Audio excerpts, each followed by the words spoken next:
Hey, what's up guys, and welcome back to the channel. Today we're getting into some terrifying Reddit confession threads.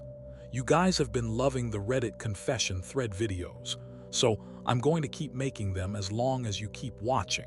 Comment down below and let me know if you'd like to see more videos like this in the future. But today, oh boy, we have some terrifying and horrifying confession threads. Really disturbing stuff. These are some for real confessions. I just have to leave it at that. I don't want to spoil too much, but this video will be long enough already. So please like the video, subscribe to the channel, sit back and relax. And without further ado, let's get into some terrifying Reddit confession threads. I had an affair and killed my wife. Now I'm raising our toddler alone. My wife and I met when we were in our late teens. She had an extremely traumatic upbringing and severe alcohol abuse issues with occasional drug use. She would drink to blackout and was physically violent with me during these periods. During binges, she would make occasional suicide attempts or threats and was physically violent with others. On 3 occasions throughout our relationship, I saw her kissing other men while falling down drunk. She would constantly accuse me of cheating despite me being totally faithful. For those who will say she chose to drink and is responsible for her drunken actions, that is not how addiction works. What she did choose was to not seek help for herself and play an active role in her recovery. So ultimately, she is responsible.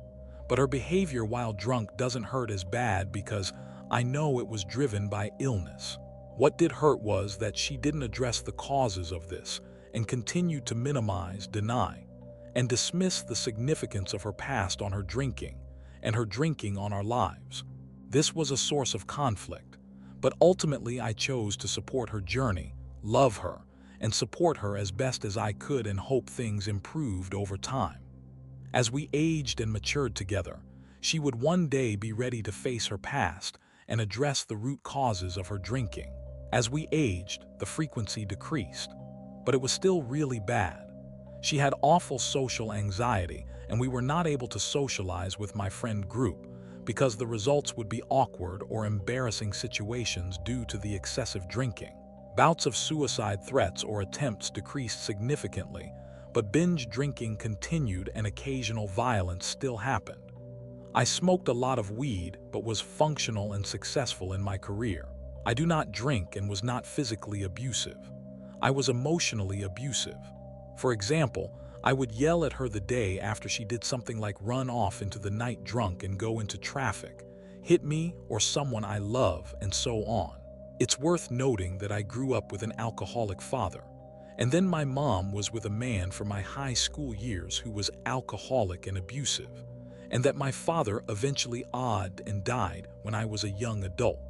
My wife and I moved about 25 miles across the country to my home city with the goal of me starting a business and us getting away from people and places that were very triggering for her. It went pretty well. She went back to work in her profession to help cover bills while I started my company. Prior to having our child, she worked but did not drive. I would drive her to work, drive to meet her at lunch, drive to pick her up. I began earning so much money that we lost more by me driving her around than she would earn. And as a couple, we were further ahead with her not working. She stopped working and said she drank because she was bored. If she was going to be home, she wanted to be a mom. She swore she would stop drinking to have a child, and she did. We got pregnant and she stopped entirely. The pregnancy was awful. The birth was complicated and mid-pandemic. We had no family support. I was busy with my company. She was overwhelmed being the 24/7 caregiver to a demanding infant/toddler. We stopped having relations or intimacy due to her pregnancy difficulties and didn't resume due to birthing injuries. I stayed faithful and dealt with my intimate needs myself. Sidebar is that I am a very intimate person and had always struggled with our intimate relationship. At times when she would get drunk and become abusive, I would consider straying. I went as far as going for a walk with a girl once but felt awful and told the girl I had to leave. When our son was about a year old, she was clearly feeling overwhelmed, which was very reasonable. Even the most functional person would feel overwhelmed being with an infant 24/7 with no friends, no family, and a disengaged husband. She started drinking again as a result, but at the time, I didn't see how this was a symptom of her lack of support. All I saw was that my son was going to grow up like I did, and she was breaking her promise without trying to get help.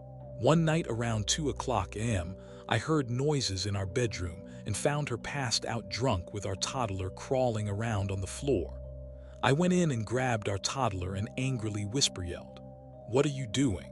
If you passed out with him on the chair, you could have suffocated him," and started leaving with him. She got angry and punched me in the face and pulled our toddler from my arms.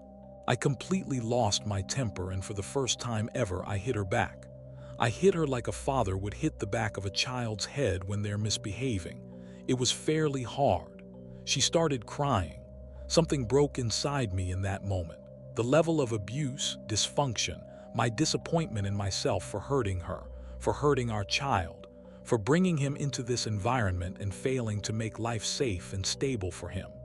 It all flooded me. I had become a horrible, hateful person. I had so much resentment for my wife, my partner in life, my co-parent, that I hit her. I felt sick to my stomach, and I knew that I would never do something like this again. If I ever got near that point, I need to leave. Not just the physical space, but the relationship. The next day we talked and she said she deserved it and knew she needed to change. More of the same, not addressing the issues, but feeling shameful and swearing off drinking for a time, only to eventually build enough resentment and stress to justify returning. Infrequently, binge nights happened, but they were limited to her playing loud music, which was upsetting. But I did my best to ignore it and try to sleep. We moved to a new house in the fall of 2022, and things were good in terms of drinking. She didn't really drink at home at all. We had intimate times maybe twice a month, but it felt like a chore and seemed to hurt her. Life was a grind. I would get up, work, come home, do child care, and she would try to see me for a bit after our toddler fell asleep. Usually, we'd be together for 10 to 20 minutes before she would wake up screaming. It was so stressful that she would sometimes not try to see me and just stay in bed scrolling for a couple of hours before sleeping herself. I could see that it frustrated and overwhelmed her too. We had zero time to ourselves. Her family was not functional and in another part of the country. My family had all passed away. She didn't want any babysitters until our toddler could speak clearly and was mature enough to share any situations of mistreatment. I felt like a paycheck. She felt like a mom robot. She was trying hard, staying sober, and she got her license, and she could drive him to some appointments. I tried talking to her about driving to appointments across the city so I didn't need to leave work, but she was too nervous with our toddler in the car. She tried talking to me about being more involved and present. All she wanted from me was to get up with them at 7 to 8 a.m. They slept together in our bed, so she was alone at night and alone getting up in the morning. I slept in the basement. I would often work or game until 3 to 4 a.m. and get up around 9 to 10 a.m. I asked her to move him into the baby room, but she wouldn't because she felt anxious that she was too far away at night, unable to respond in time for a fire, intruder, medical issue, etc. I was upset that I paid for a 4-bedroom house in an expensive area and we used 1 bedroom. She was upset about my lack of support. I was upset about our lack of connection. She was too. I asked for therapy, but she refused. I started developing feelings for a coworker. I told myself that if I hit midlife and dedicated 15 years to this person and drinking was still a problem, and on top of that, I'm developing feelings for another woman and feeling like my attempts to resolve things with my wife weren't working, that I needed to end the relationship before I cheated. I brought up that I was in a really scary mental state, that I wasn't doing well mentally, and that I needed her to hear me. I needed connection. She got angry and refused to do anything until I stepped up. She brought up all the wrong I had done. The next time she drank, she played loud music while I was trying to put our child to bed. I texted her about it and she told me something like, Now you know how it feels to struggle alone as a parent, bud." The next day, I told her I wanted a divorce. Her reaction scared the shit out of me. She was so sad and scared and shaking, crying, begging me to stay. I felt so fucking bad, so awful, so guilty.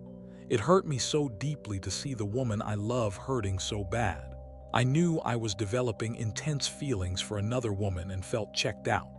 But how the fuck do I just leave the mother of my child who has no other supports in this state? At the same time, how do I continue? I was totally tapped out. I had nothing left. I was so sad, but also so angry that she didn't go into therapy with me before that I went through more than a decade of intense abuse and infidelity.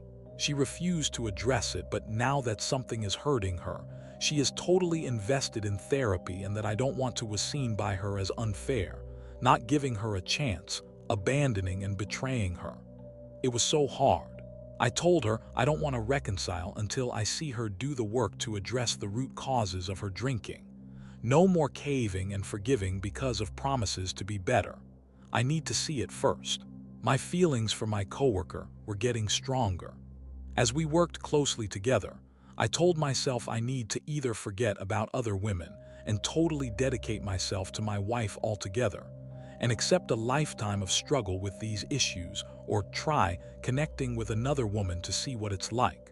I began opening up about my emotional pain to my coworker.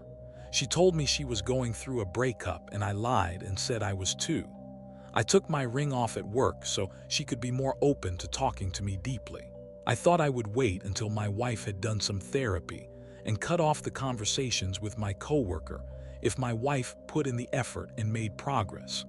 My wife wouldn't go to therapy solo or Alcoholics Anonymous. She said she doesn't need it and was only interested in going with me. This made it seem to me like she wasn't focused on her drinking or her trauma, only in reconciling. To reconcile, I needed her to make that shift. I was growing closer and closer with my coworker, and we started going for drives outside of work. One night my car broke down in a remote spot, and it was in the middle of a cold snap in March. The tow truck was a 2-hour wait. We huddled up and I put my arm around her. I hadn't had intimate relations in weeks and was not thinking clearly. I started touching her intimately and we had sex. It was very fast, only a couple of minutes. As soon as it was done, the tow truck came. I took her home and went home myself. I felt sick and I went to what was now my basement apartment and cried while I cleaned myself. I reached out to a male friend who told me to deny until I die. I thought my wife would commit suicide if I told her, but I wonder if we could have worked through it. Maybe I was just selfish and a coward. Weeks went by and I did couples therapy with my wife. I wasn't able to invest fully because of my connection with my coworker. Even without her, I don't know if I would have been able to succeed in couples therapy. When I brought up the years of unaddressed abuse, resentment, and betrayal, my wife would fairly point out that it was years ago. I'm just focusing on the negative. Let's move forward. We couldn't seem to focus on and get validation about my past hurts with her, and she didn't want to do AA or therapy individually for her trauma. I stopped going to couples therapy and started engaging with my coworker more. I told my wife that I needed space to think and just to see if my feelings change. This was true in a way, but I didn't give her a fair shot at all because there was no space for my feelings to change. She stayed sober and was an absolute rock star mom and partner. I feel so fucking awful for being unfaithful to her. She caught on and started finding the evidence. She found my coworker's hair on my shirt and asked me about it. I denied it. She went through my phone records and saw I've been calling her often. I told her I had developed a connection with her and was confiding in her, but that's it. That wasn't true. She demanded I stop. I told her I would. I did for a couple weeks but started again. She found cat hair on my clothes one night. I denied it was due to being at a coworker's house. She found intimate stains on my pants one night. I said it was from snacking it. I mentally abused her by gaslighting her. She knew she was right but wanted to believe me so bad, and I took advantage of that. In September of 2023, I still maintained that I wasn't dating, but that I wanted to. I encouraged her to go on dating sites and start dating, that I would watch our toddler for her so she could date others and have the romantic connection and simple human connection she craved. Unfortunately, this caused so many triggers for her that she began drinking again. It got bad fast. I found her at home unconscious drunk during the day with our toddler running around. I told her I would have to take him away if she didn't get help. She swore that she would, but things just got worse. She started going on 2 to 4 day benders, showing up high on something, not looking, talking, or acting like herself. I was so hurt and so angry. I started sleeping at my coworker's house a few nights a week and set up cameras at home to make sure our toddler was safe while I wasn't there. She asked me for help, and I gave her a therapist's name and offered to pay for everything. I was also giving her $2,000 to $3,000 per month of spending money while carrying all expenses except groceries. I offered to get maids to take care of cleaning and reduce the load. We reached a point where she said she needed to be out of the house and away from my clothes, my smell, my presence so she could heal. I told her I needed the freedom to drug or alcohol test her at any time to make sure our toddler was safe. This became an emergency court action, and she eventually agreed. I helped her get a new townhouse, gave her the car, but she drove drunk and crashed it twice. My insurance covered the repairs both times, totaling $17,000. It became very scary. Her grandma died, who was one of the last people she felt connected to.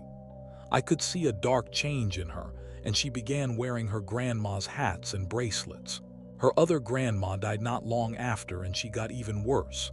I reached out to my wife's brother to express my concern, and to my surprise, he was not angry with me. He was just as scared as me, and we met to talk about our fear that she was dying. Selfishly, my thoughts were that I could never escape being the rescuer to my wife's emergencies. There was always an emergency. If I wasn't having an affair and simply ended our marriage, it would have still been a 10 out of 10 betrayal, and she still would have viewed me the same way. I think, who knows if I'm right. I held fast and didn't end my affair to reconcile or just be a support for her. I maintained that she needed to go to AA, go to therapy, and stop going on 2 to 4 day benders, forcing me to be off work and confusing/scaring our toddler. I decided to move out in March of 2024. My wife got her own place in April of 2024.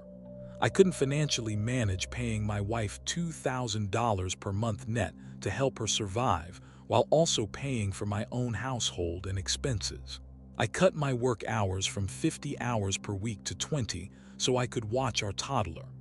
This allowed my wife to work. My coworker and I were becoming more serious, and I opened up to my wife about the fact that I was dating her but lied about the timeline. I said I started dating her in October. She was devastated and confirmed that I had been lying the whole time. She said she was not comfortable with my coworker being around our child until we had been dating for a year. My coworker said she needs me to be completely honest with my wife. No more lies, no more half-truths, so I was. I told my wife I've been dating my coworker since May 2023. She was devastated all over again. She went through all the events I gaslit her about, all the lies, all the times it seemed like we were connecting, and told me that this was going to kill her. The lack of honesty and betrayal. I was her person, her husband, the one person who didn't leave her no matter how she treated me or what she did. And that in 2022, she finally started feeling safe with me. We were talking about having a second child. But at the end of 2022, I blacked out because I didn't want to have another child before the drinking issue was treated. She told me she wants me to be totally honest with my coworker.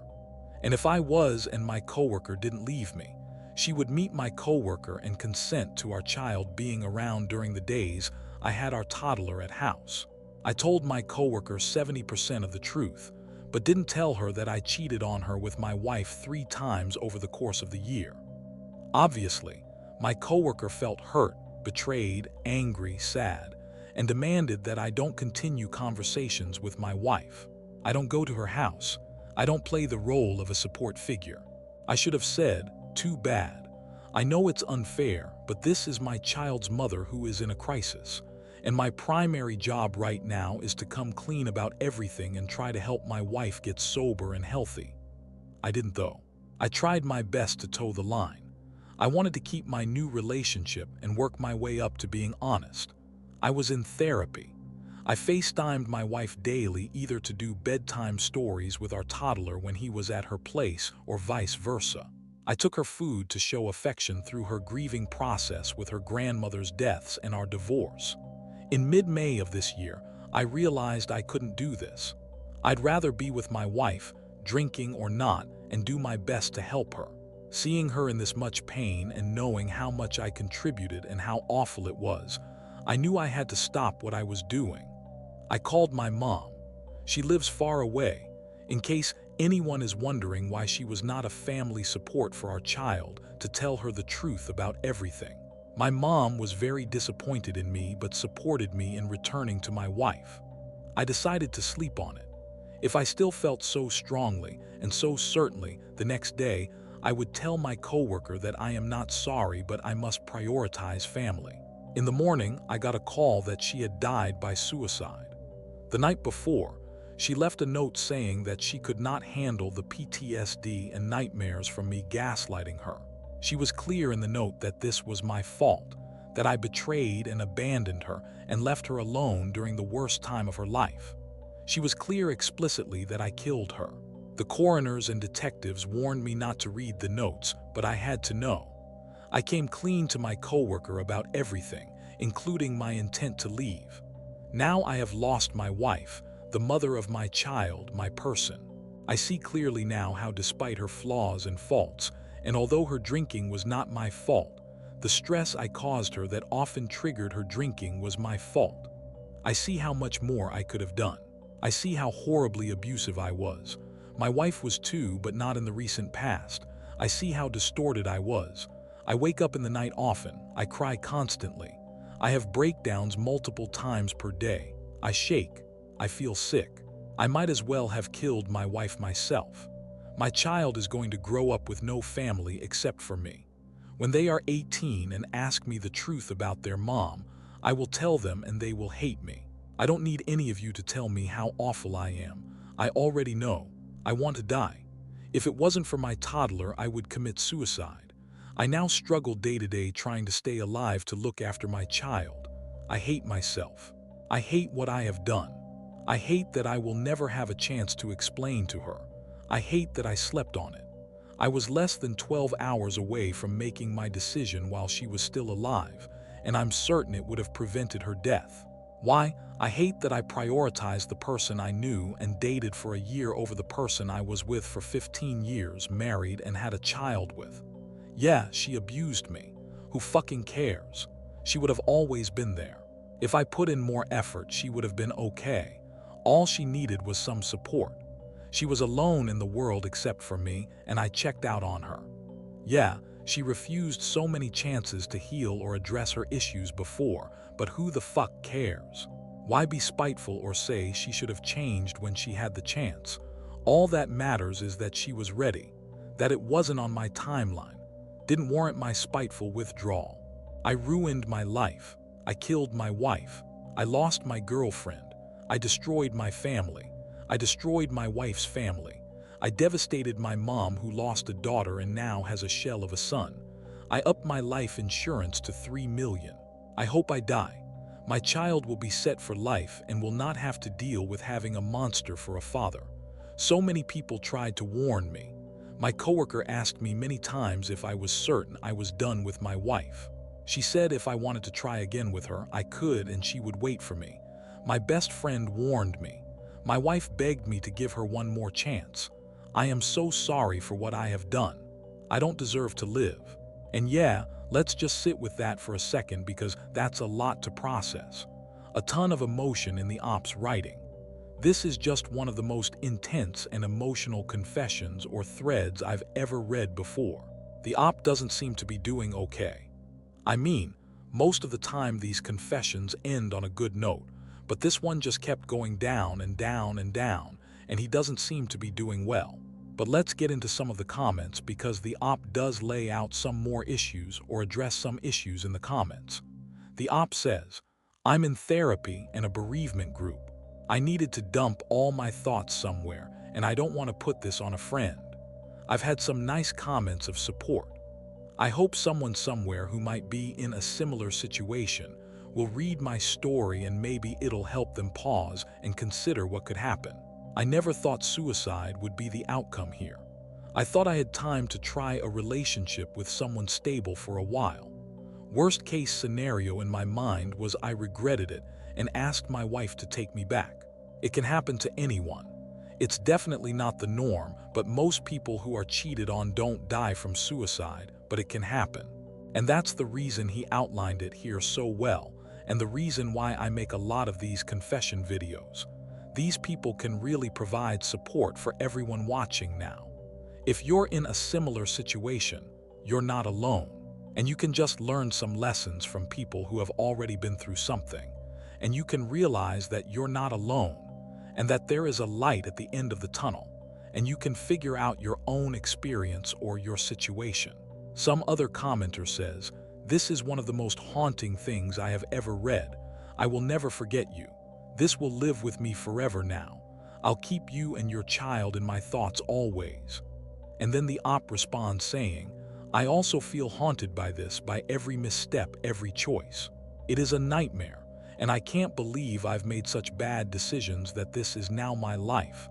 No do-overs. This is it every day forever. Thank you for your thoughts." Another commenter says, "My heart breaks for you, man. The only thing that's going to help you is therapy and time. You're doing the right thing by being accountable, attending support groups and individual therapy sessions. But this is a long, long road. Eventually, you'll come to understand that you're not a monster. You're just a guy that made a series of very bad decisions that, had you known the ramifications of beforehand, you wouldn't have made. There was no way for you to know how your wife was going to react when you were honest with her. Stick in there. It gets better. Put in the work and be a better person for your kid." And the op responds to this saying, "Thank you for this. It's interesting that when I read what you're saying, I can believe that it's true, but I don't feel it right now. I think any attempt I make to lighten the path feels like letting myself off the hook. My wife is dead, and it feels wrong to do anything except suffer horribly. I hope in time I experience healing and can remember all the positives about her and how much joy she brought to her family and those around her. You are right that I am a human being who made bad choices. I think that undersells the significance and impact of my behavior and how short-sighted it was.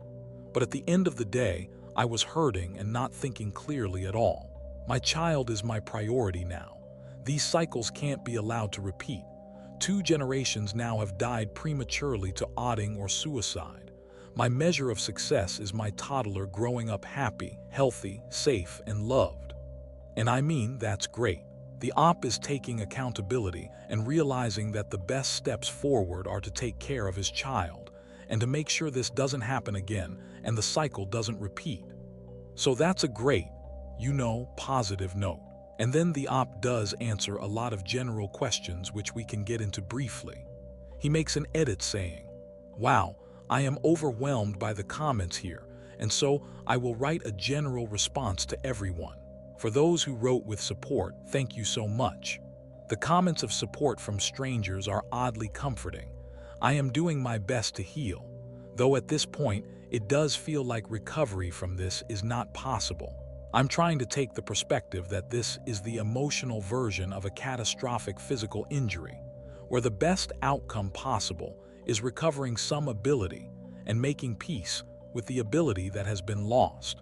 For those who can relate, I'm sorry. If you can relate to my story, you have likely gone through a lot of pain and a lot of experience with severe mental health issues or addictions. I hope you find healing in your life. For those who wrote that this is fake, I think it would be good to reflect on why you think it's important to post comments like this. What is gained? The best case scenario is you are correct, and someone is hurting so much in their personal life that they make up fake stories to get some type of connection. Someone without comfort in their life is a human being in need of help. Why would you want to prioritize catching them rather than giving them support? I checked a couple of profiles of people who wrote these negative comments about fake posts, and generally, the comment histories are intense, angry, and negative. If this is you, I hope you find whatever is missing from your life that is hurting you so much. For those who wrote hateful messages about my wife, I think only someone who has been hurt by others who have addictions can lack empathy and feel so justified in condemning another human being. I hope you're able to heal from your anger and find peace in your life. Addiction is horrible, but it is only a symptom of the pain that person has been through. Some people have enough support to heal and overcome this, but not everyone does. It is helpful, I think, to not judge people who are struggling in this way. For those who have messaged me wishing death upon me, I think only someone who has been hurt by another person in their life who has done something like I have done could be so angry that they would wish death upon me. I am sorry you have experienced so much pain in your life, and I hope you find healing. For those who ask kindly for clarification about certain points that seem unusual, my mom lives very far away, so it was untrue to say that all my family has passed away. For someone like me who grew up with grandparents, aunts and uncles, mom and dad, it feels like I've lost everyone. I understand if some of you believe you've caught some major mistake, and this proves conclusively this is a fake story, and you are entitled to that belief. It does not justify you sending messages of hate. Regarding the term coworker versus employee, I have never viewed those who work for me as less than. I go out of my way to not call myself boss or them employees or subordinates, totally outside the point of my post. I also go out of my way to avoid creating a dynamic of work where I'm clearly superior to anyone else. Like the above, if you believe this is proof that my story is fake, that's okay. But again, please don't act hatefully. You can just move on from the post. And that is the last we've heard of the op from this post and about this post. So I really do hope this op is doing better now. And I really liked how he answered the questions at the end, because sometimes I read the comments on this video or the videos that I make and people are like, "Oh, that's a fake confession." And he outlined it well there. It's like, why would someone fake a confession for just some internet pity points? I don't know. Sure, it's possible, but at the same time, why would someone spend so much time fabricating a fake story to gain pity points? I don't know. Sure. He said, believe it if you want. But I'm really glad that he answered all those questions at the end, because I'm sure a lot of you were thinking that or thinking of some of those questions. So I'm glad he provided those answers. But I really do hope the op is doing better now. And if anyone watching is going through something similar, hopefully this added some comfort to you to realize that you're not alone and that you can get through it. And I hope the op is just doing better now, and he can continue on getting better and better each day, raising his child the best he can, and improving his life from this horrible catastrophe that I hope he can move on from and learn something from. And rest in peace to Op's wife and everyone involved. But very, very terrifying and sad and depressing story. I just hope everyone is well now. On to the next one. I slowly became an alcoholic and it ruined my life. May 2020. Moved to California about a month before the pandemic. Came to start a small production company in the Bay Area with my longtime best friend. I met an older woman about a week before the pandemic that turned into an intense romance. And we fled the Bay Area for the SoCal desert around the second week of March. I was immediately intoxicated by the landscape and felt an incredible draw to the environment and its earthly beauty. The magenta kiss mountains at dawn, the soft afternoon breeze, the psychedelic sunsets. What started as a 2-week stint, she returned to her parents' home to quarantine. We still remained together, turned into 9 months plus of staying there. I've always enjoyed isolation and felt it was a positive detoxifying place for me to be after living in New York for almost 7 years. It started slow with just a few sips of something to take the edge off and relax while watching the sunset. As the nights followed, what started as a few sips turned into glass upon glass upon glass. Frequently, if not every night, for nearly 4 months straight, finishing a half a handle. I would religiously each night light candles and listen to music, and it just all felt so calm. It seemed in some way to amplify the beauty of the desert environment. It helped me feel something, I guess, I hadn't felt before. Free. Although I was strictly drinking mezcal, which never left me with a single hangover, I did not realize the effects of such heavy drinking on my day-to-day cognitive function. The euphoria I would experience each night, at times almost psychedelic in nature, flowed into my everyday, and the feeling of confidence, invincibility, and what I can only describe as true happiness only grew deeper. I was running half marathons, taking some of the strongest photographs of my career, and making a ton of new friends. However, these feelings were also leading me to make extremely rash and erratic decisions, making extremely speculative investments at huge losses, cheating on my girlfriend with multiple women, and carelessly making mistakes at my job, and withdrawing all of my life savings to purchase a piece of land in the desert. The effects of the liquor only compounded and compounded, with each decision and action being more careless and thoughtless than the last. And by the end of the summer, I've been fired from my job, had nearly thrown away my career, was in nearly $100,000 worth of debt, and was on the brink of losing my girlfriend. Now, in 2021, I've been sober for nearly 32 days, but I'm still just climbing back at the effects of my alcoholism from last year. I don't know what it was that drove me to drink in such excess, spend in such excess, act without any regard for the true consequences of my actions for myself and those around me. How I allowed my life to completely spiral out of control. Perhaps it was what I felt the alcohol alleviated from my lifelong battle with depression and anxiety during those summer months. I can't remember feeling sad or anxious or lonely a single time. I can't lie. I wish more than anything in the world to feel like that again. I've been battling suicidal thoughts more recently and weirdly fantasizing about living out the last few months of my life like that again, just to feel like that one more time. But I know I can't, because it will destroy whatever it is I have left. I am a drug addict. This is my story. For 9 years now, I've been addicted to Breaking Bad substance. I'm sorry I have to censor it, but I'm sure a lot of you have watched Breaking Bad, and it's the crystal. So yeah, it's ruined my life. During that time, I've lost my wife, my kids, my house, my job, my car, and my self-respect, and most of my teeth. I started doing crystal, and I kept it from my wife for a long time. But eventually, she figured it out. She told me I had to stop immediately or she and the kids were leaving.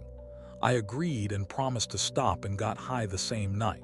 She eventually figured it out again and gave me the same ultimatum, but added that I needed to join a 12-step program. I did, and I stayed clean for a long time, but then I had a shitty day and went right back to it. She found out and she and the kids left that night. She told me that we were done. She made it clear to me that it was them or the crystal, and I picked crystal. After they left and my wife sent me the divorce papers, I started to spiral. I started doing more, and eventually it affected my work. I fucked something up because I was strung out from the night before. It was an accident with heavy machinery. Thankfully, no one was injured, but it was company policy to drug test me and I did not pass it, so they fired me. I got even more into crystal and would do it for days with friends at the apartment I was living in. Eventually, I needed more drugs but had no more money, so I started doing petty crimes for drug money. Then the unthinkable happened. My ex-wife was in a terrible accident and passed away. My children had already lost their father, and now they lost their only parent who was taking care of them. I was high as fuck when I heard the news. I had a breakdown, and I checked myself into rehab and joined the program again. I had to be there for my children. They were living with her parents as they were the closest family. I got my act together and saw them for the first time in over 4 years. I was afraid I might never be able to get them to forgive me, but the first thing they did was hug me and cry because I looked so much better than the last time they saw me. I started working multiple jobs to save more money, but I would come by and see them every couple weeks. I worked 60-plus-hour weeks for 4 years, saving every penny I could. And when my son graduated last year, I told him about the money I saved for his and his sister's education. He was speechless. It was not a small amount I saved for both of them, but I lived in a shitty studio in a bad part of town, had 2 decent-paying jobs, and I didn't have things like cable, internet. I'm using my neighbor's Wi-Fi for my phone, or bought anything that wasn't essential. Between the money I saved, his grandparents saved, and his scholarship, my son went to one of the better law schools in the country. He was reluctant to take that much money from me, and he is still angry with me for everything I have done, and rightfully so. But I'm glad I convinced him to take it. I told him that I didn't get the money because I wanted him to forgive me. I did it because he deserved better than what he got from me, and so does his sister. I'm so proud of him. He's going to be an incredibly successful someday. He's going to be a better man than I am in every imaginable way, despite the ways I failed him for so much of his life. I'm still on track with my daughter's money, and she's graduating next year. I did have to quit the second job early this year because honestly, both jobs are very physically demanding, and I honestly just can't do these kind of long hours anymore. My doctor tells me I will probably need knee surgery in the near future because of the damage done to my knees. But honestly, I don't care if I ever walk again after next year, as long as I get my daughter her money to further her education in whatever way she sees fit. If I can do that for my children, it won't make up for anything, but it'll ensure that they will be well off. She wants to be a doctor. I just hope she can swing med school with the money I'm getting her. It'll all be worth it to see my children succeed. I'm doing better now. I'll be getting my 5-year chip in a few months. I will never use again or let my children down. I'm planning on getting a second job again in a few months after some more time of working, only 50-ish hours a week, just to get more money. I know my body will hate me for this, and I will have at best maybe a few years before things get worse for me physically. But it's okay. I will be fine knowing that I made sure my children will be successful and better than me. It's going to be worth it. And now let's get into some of the top comments. Someone says, "Wow, what a life, man. Congrats on the sobriety and overcoming it before it took you." Someone else says, "Thank you for sharing, bro. It's okay to fall down, but you must get up. You had your shared downfalls, but you also got the strength and rose to the occasion. I wish you nothing but success in your life and hope you find what it is you're looking for. Cheers." And since then, the ops account has been banned, so I don't know how he's been doing. This was posted 4 years ago, so hopefully the op is doing well now. Hopefully his kids are in college. Hopefully they've graduated from college and are doing well now. But wow, what a story of getting down but eventually getting back up. Seems to have ended on a good note, which is always great. I broke somebody's spinal cord and now he is paralyzed for life. When I was 12, there was this boy in my classroom who loved gymnastics. I used to pick on him sometimes. Me and my friends called him girly or faggot and stuff. One day in gym class, he was doing some kind of gymnastic twirl. I do not know what this is called in English, but it's like a complicated gymnastic pose. When I decided to push his back with my foot in order to make him fall, he fell down to the ground heavily and broke his spinal cord, which most likely will have him paralyzed for his entire life. I was not sentenced in any way due to that. It was considered an accident, and because of my young age, law might be different in my country than in the US. I just got changed to another school. I've tried to reach him and his family several times, but they do not want anything to do with me. Of course, he was a boy with dreams and talent in gymnastics, and I have forever ruined his life. I have been depressed ever since. I wish I could swap places with him because he does not deserve that. Almost 3 years have passed, and it feels like a never-ending nightmare. Somebody will not be able to live his life properly because I am a jerk. No one wants to be near me since then. I look forward to starting an anti-bullying campaign in the future. But nothing will ever be enough because the boy will always be in a wheelchair, no matter how much I try to redeem myself. I watched a man commit suicide. I watched a man commit suicide in person right in front of me. A little backstory. I am a firearms instructor / range safety officer at a shooting range. Before any first-time guest, regardless of their shooting experience, come to the range, and before they are allowed to rent a firearm or use their own on our range, they must register and create accounts on our iPads near the front entrance. And they must watch a safety video explaining not only the rules of our range, but general universal firearm safety rules. And every guest who is not a law enforcement officer or holder of a firearms license must come with a buddy and a valid form of identification, driver's license or US ID, or a passport for non-Americans. Nobody shoots alone unless the mentioned criteria is met. And before we get into the rules, I just want to emphasize how important this is. Whether or not you support guns, or you don't support guns or whatever, or have shot a gun, or haven't shot a gun, or never want to, or you do want to, I think it's very important, and these are rules everybody should know. Especially if you're in the US where guns are a lot more common. But yeah, the op then lists 7 rules that are very important, and I myself just agree with everything said. And it's very important for everybody to know this. So number 1, always keep the firearm pointed in a safe direction. Number 2, always keep your finger off the trigger until you're ready to fire. 3, always keep the gun unloaded until ready to use. 4, know your target and what is beyond / behind it. 5, know how to operate your firearm safely. Number 6, always wear eye and ear protection. Number 7, never use drugs or alcohol before or while using a firearm. Okay, so now we got that out of the way. Let me explain how our range handles safety. It is always our number 1 priority. It does not matter how long you've been shooting, from a novice to a master. If any RSO reasonably believes you are being unsafe with your firearm, rented or owned, you will be ejected from the range, banned, and have no refund. Furthermore, prior to first-time guests entering the range, they must go through a hands-on training class on how to use firearms safely as a fail-safe for anyone zoning out during the video. During this time, we are not only demonstrating properly and safely using firearms, but we are also watching mannerisms, behaviors, and looking for red flags. Unfortunately, this person was not demonstrating any red flag behavior, so we had no idea this person had the intention of using our gun to do something horrifying.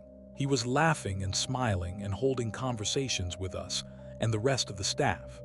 At around 4:00 p.m. on a Friday in early September, 2 men came in to rent a pistol. After they went through our first-time guest registration process, they went into the range to shoot, being supervised by myself and my coworker. There were 2 other guests shooting as well, one who I know and talk to regularly and another who is a member of our range, but I am not familiar with. After the 2 men shot upwards of 70 to 80 rounds, the man goes up, takes a few shots at his target, takes his ear protection off, and turns the gun to commit suicide. And before I lifted my hands and yelled for him to stop, he fired a single shot.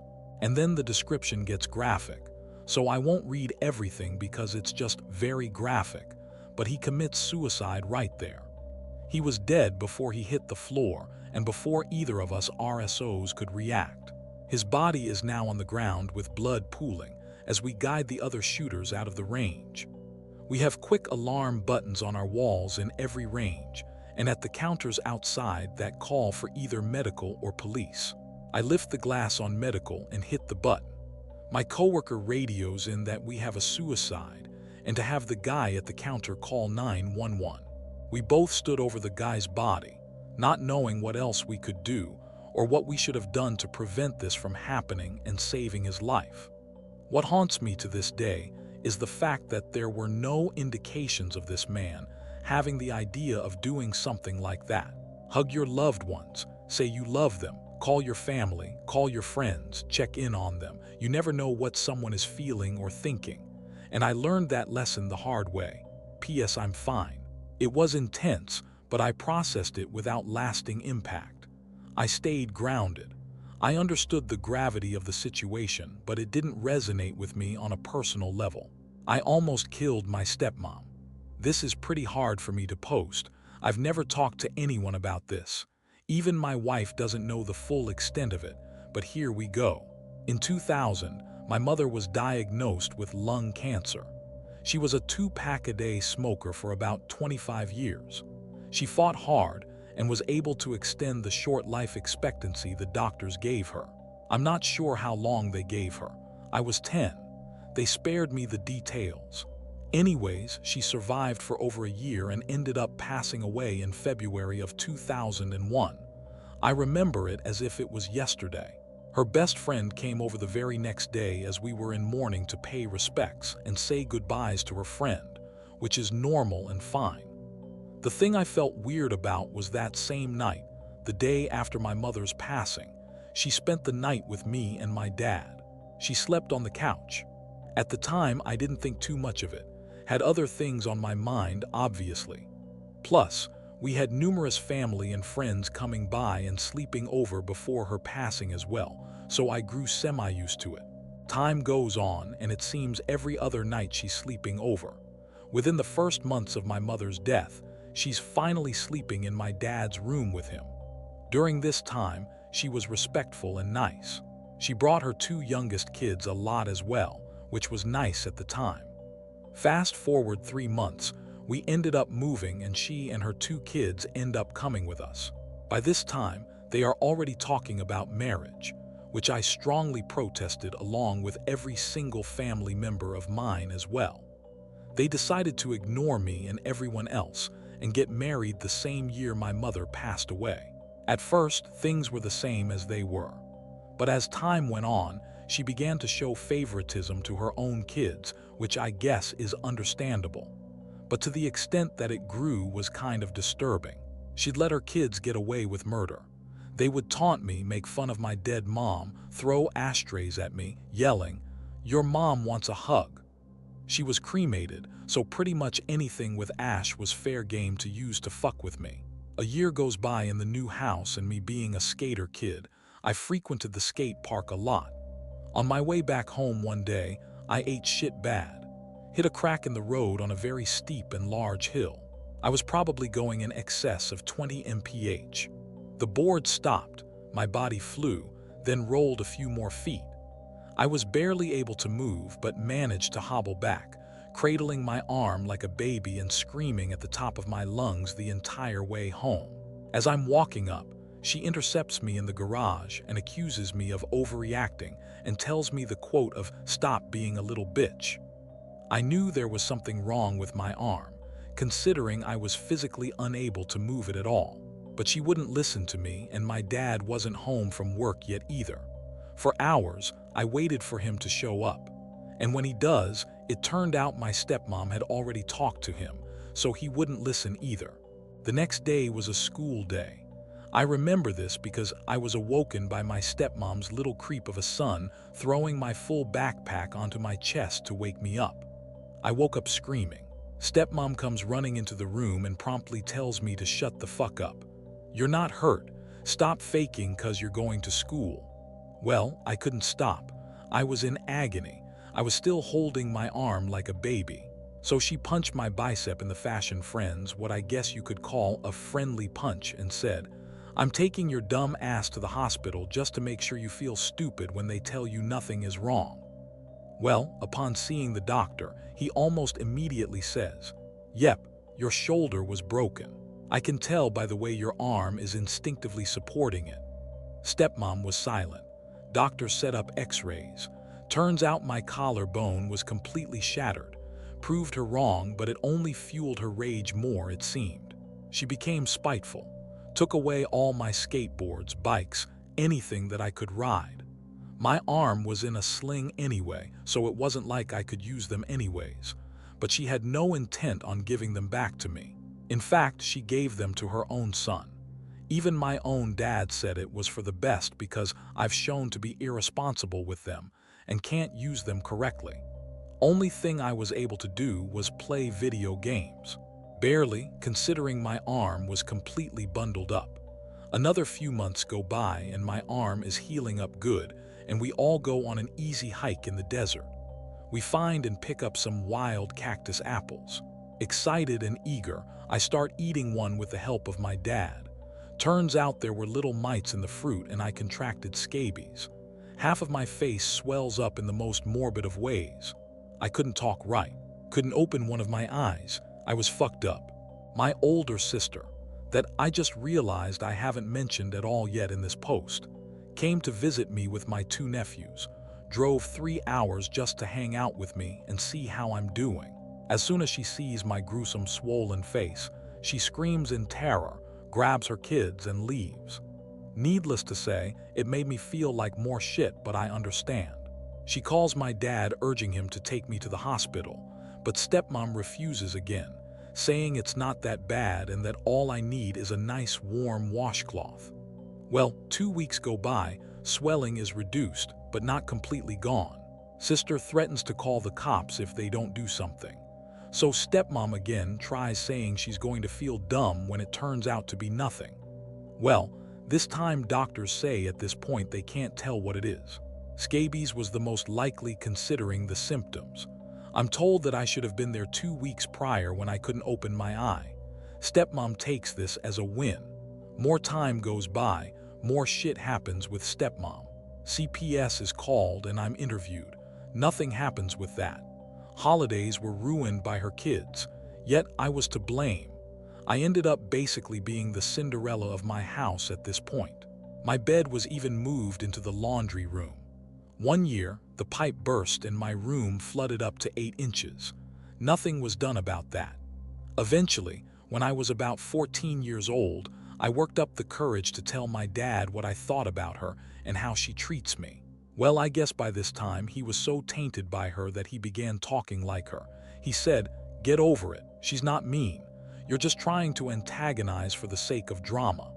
I told him, if that's how he feels, then I'm moving out to live with my sister. My sister agrees and I move out. Life was good for a bit till I started missing my dad. I felt like I failed him. So after 2 years living with my sister, I decided to move back in with my dad. Almost on arrival, my stepmom starts her shit all over again. Comments like, "Great, more unneeded doctor visits." Or, "No skateboarding, don't want your sister calling CPS again." It was actually my aunt that called. I found out years later. On the day before my 17th birthday, I will never forget the words that came out of her mouth. I was getting breakfast and made a comment on how the house was starting to reek with cigarette smoke smell. I'll admit at this point I was a bit snarky, but I said it to myself. Stepmom wasn't in the room, but she heard me all right. She storms in and tells me, "If you don't like it, then go back to your sister's house. Or did she kick your whiny ass out and that's why you're back?" I snapped and told her to fuck off and to commit suicide. She walked up to me and looked down at me. She's a good foot taller than I am. I'm pretty damn short. And says, "You do it, I fucking dare you." I stare at her in disbelief and she just starts laughing. "Fuck you, you're weak, just like your mom." At this point, I have a death grip on my fork with every intention of sticking it in her throat, but I don't. I keep quiet and continue eating my breakfast. That was the first of many comments about my mom. Seems she took a page from her own kids that used to say the very similar insults. Only thing is she was supposedly my mom's best friend. I call her out on this and she tells me to fuck off and die.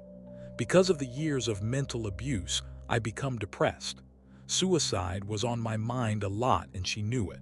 She egged me on, telling me to say hi to my mom in hell when I get there. She would get drunk and say the most horrible things like, "I hope Satan makes your mom put cigarette butts out on your face for eternity." After a while, this I made a noose to commit suicide with, measured the rope, and tied it to a wooden beam on my ceiling. One night, I tried to commit suicide. The wooden beam above me broke and obviously I survived. I took this as a sign that maybe I'm not the one that needs to die. Eventually, I end up finding my dad's gun after a few days of snooping in his room when no one was home. I hid it in my room and kept telling myself on repeat, next time she's blind drunk. Well, a friend came over one night and we began talking a bit. I told him I was fed up and that I had a plan. I didn't go into details, but he's a smart person. He was able to figure out what I was planning pretty easily. He began crying to me. He pled for me not to go through with anything and to move back into my sister's house. This went on for quite a bit, but eventually he talked me out of it.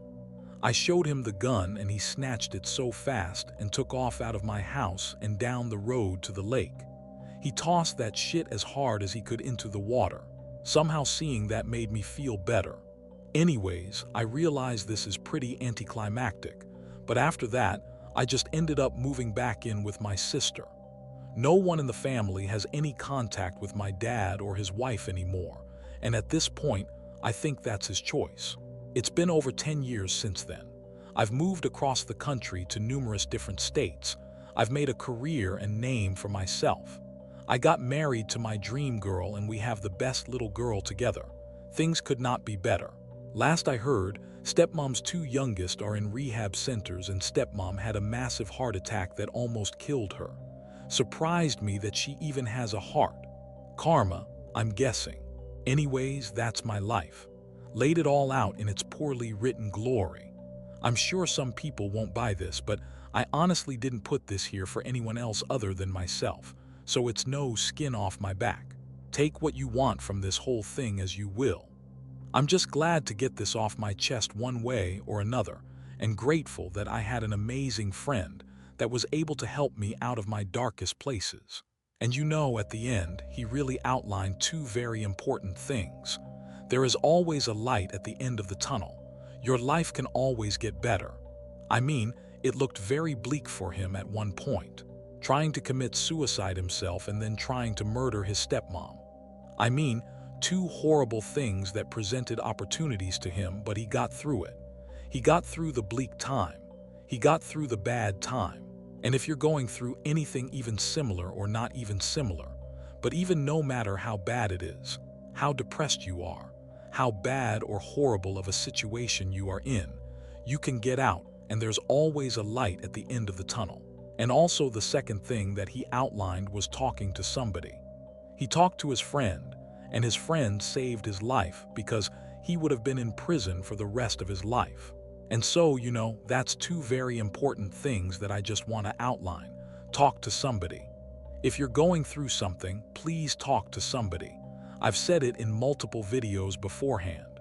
If you have nobody to talk to, reach out at the email in the description of this video or in my About section. But yeah, you should never resort to any of these extremes, and there is always another option. So if you're in a situation like this, just keep going. It will get better. And talk to somebody, because that can definitely make your situation a lot better and alleviate a lot of the stress on your shoulders.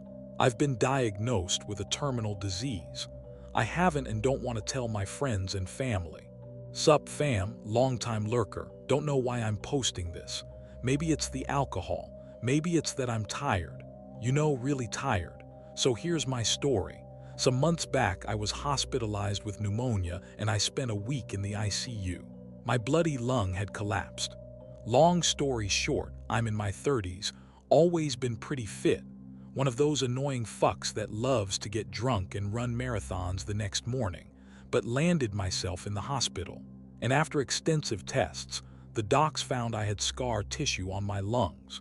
My family and friends came to see me, but at the time nothing really serious was discovered, you know, besides a deflated lung and pneumonia. I hate when people worry, so I tend to downplay anything serious. Now, fast forward a few months. After lots of scans and tests, I've got pulmonary fibrosis. Basically, my lungs ain't so bueno. It's still in the early stages, so I don't have to be on oxygen yet. But this is it for me, kiddos. Never thought I'd go out because of my lungs. Always figured it'd be a heart attack or getting stabbed by a tweaker in an alley. What's funny is I'm not really mad about it.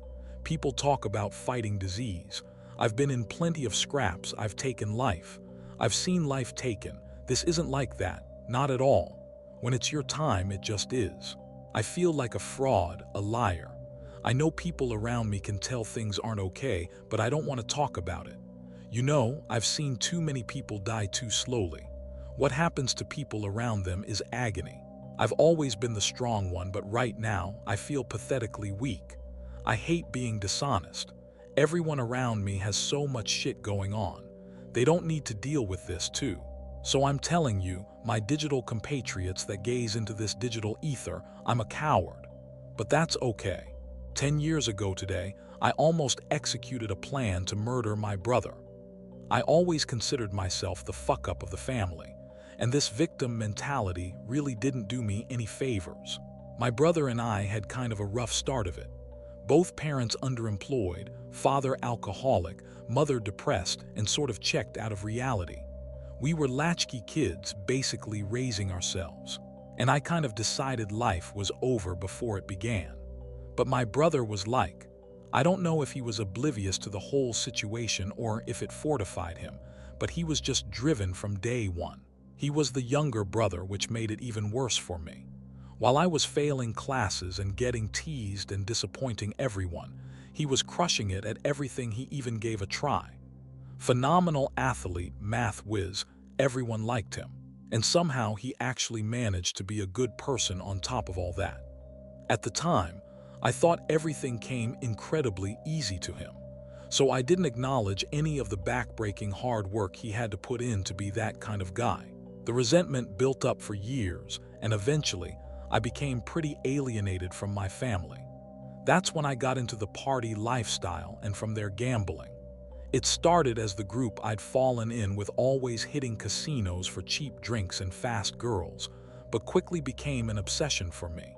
They liked the games. I loved it to the point that I lost the friends and just hung out at the casino all the time.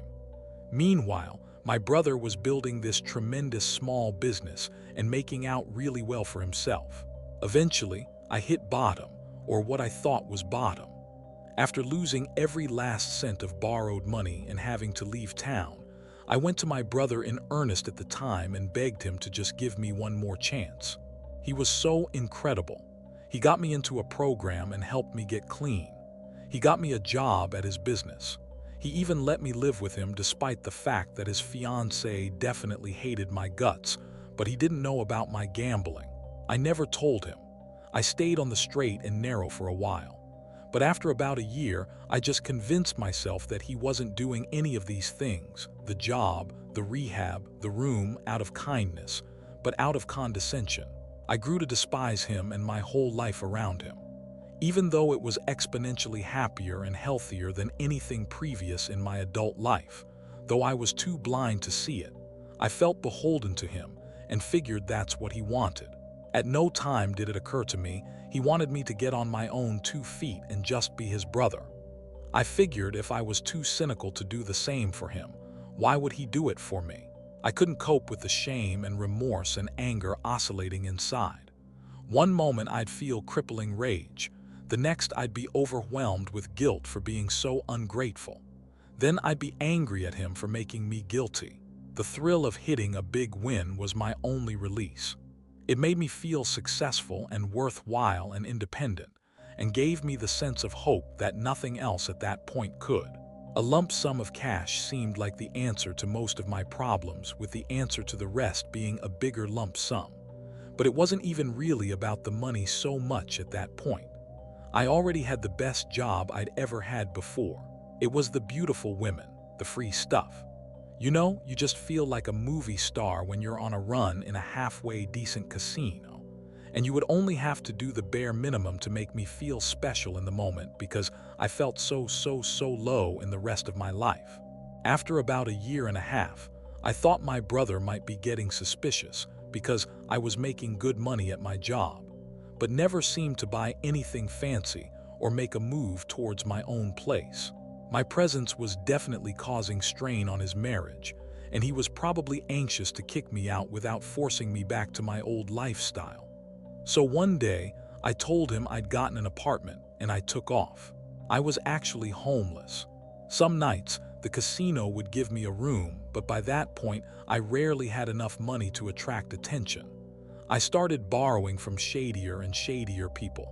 My friends had learned their lesson about lending me anything of value, and most weren't even talking to me anymore, or I cut contact with them in a rage when they refused to lend me money. In my eyes at the time, they had so much, and there was no reason they couldn't kick me a few bucks. They were just greedy fucks. Yeah, I was a mess, but I always managed to pay back what I'd borrowed or get away from the lenders before anything too serious happened until I couldn't. An escort I was spending a fair deal of time with back then vouched for me to some friends of hers that I was good for a loan. I took out more than I usually would. I was sick of being homeless and convinced myself if I could just get enough capital to work with, I could get a nice place and sell my paintings for a living and have a nice, comfortable life. I was prepared to do whatever it took to make that night be the last night of living that way. And I kept telling myself, next time is going to be it. Things would turn around. I was about to start winning again. It was statistics.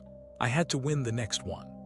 I took more risks than I usually would and dipped into my emergency fund and put myself in a really bad position. I lost it all. It was more borrowed money than I'd ever lost, and I knew I was fucked. I was given a very clear ultimatum as to when I had to return the money. They knew way too much about me via the escort who recommended me for any hope of skipping out.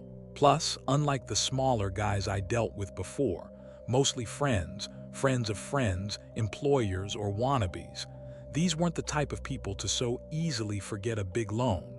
I spent the first couple days calling in favors. I didn't really have any favors to call, so that didn't really help me.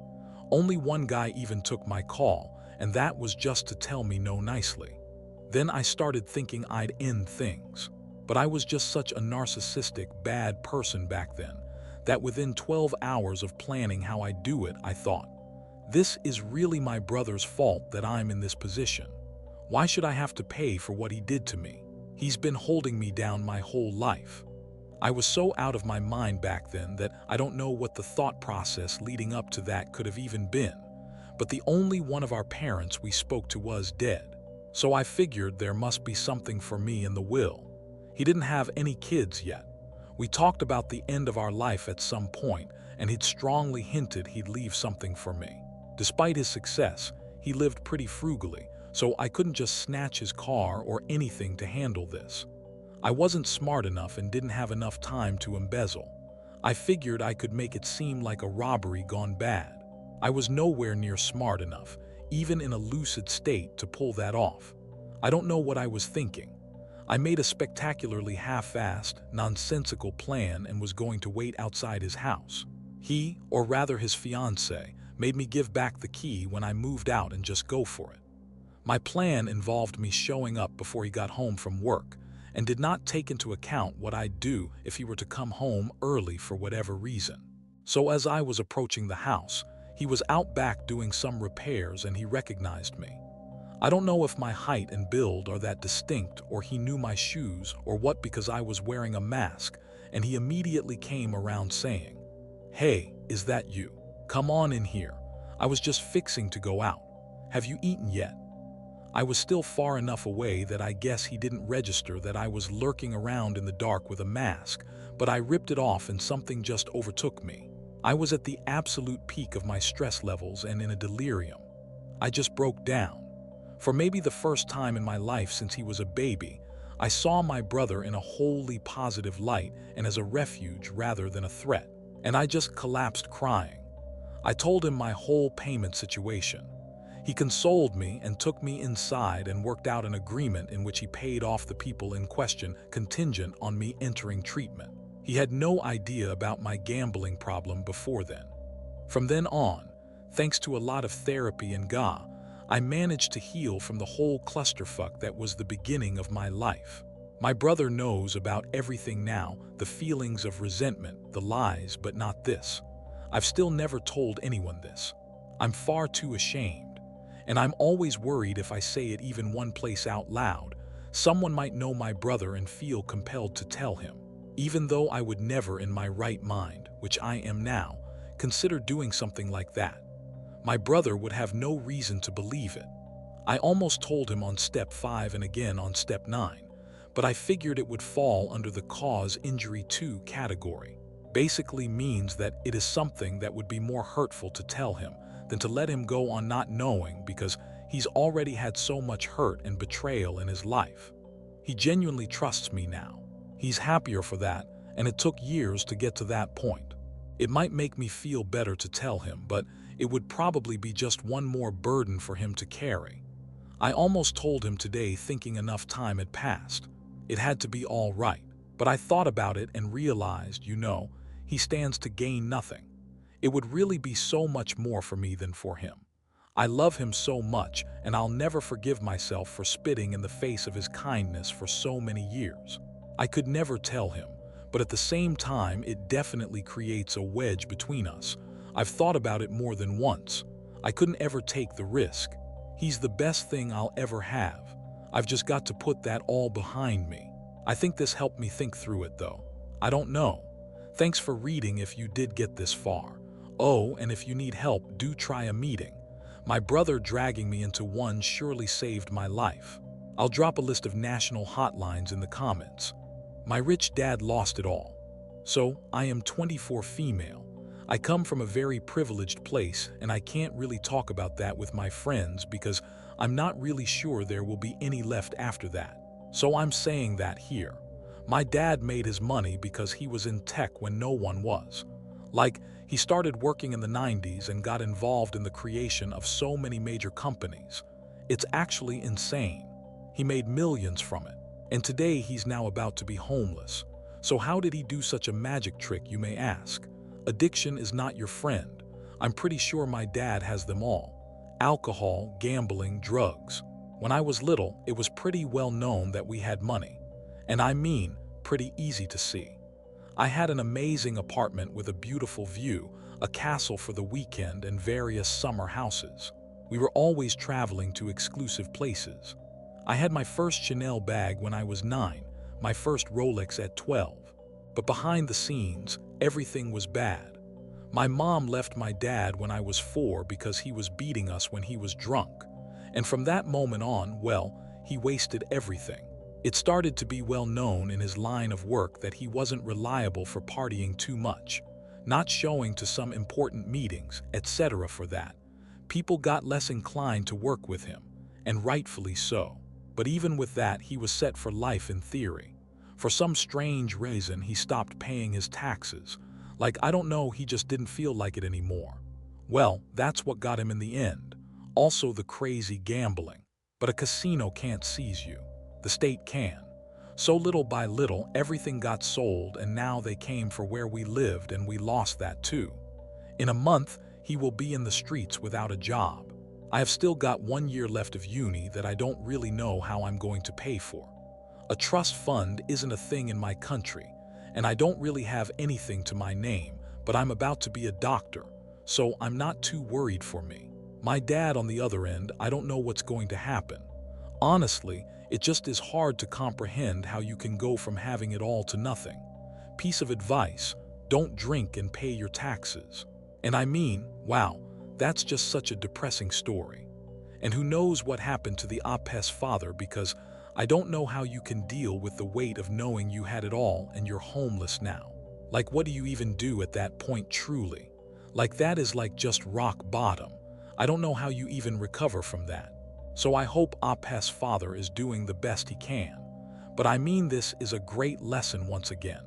I mean, we've covered multiple confessions in today's video about addiction. And this just goes to show that nobody is, invincible to addiction. Addiction can tear anybody down. Whether you have millions or whether you have $5 in your pocket, addiction can ruin your life. You can have it all and it can go to nothing.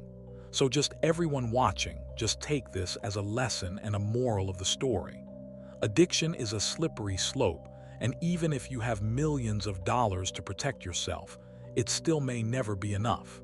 So just, please be responsible, everyone watching, with drinking, drugs, gambling, etc., or just don't do it. because basically the only thing that can stem from it is bad. But yeah, just a great moral of the story. And with that last one, that wraps up some terrifying Reddit confession threads. What were your guys' thoughts on this video? This video was very heavy, very depressing, very sad, and I think a lot of lessons to be learned here. I really do think that these confessions and stories can teach you a lot. It's taught me a lot just reading through people's experiences on what I should and shouldn't do throughout my life. And you know, it's really impacted me. So hopefully some of these confessions impacted you as well. And I just want to say thank you so much for watching. It means the world. Please like the video, subscribe to the channel, and check out some other videos on the channel. I'm sure you'll enjoy those. And I just want to say I appreciate you guys so much. Thank you so much for watching. It means the world. And yeah, this was Creepy McGee, and I'll see you next time. Bye.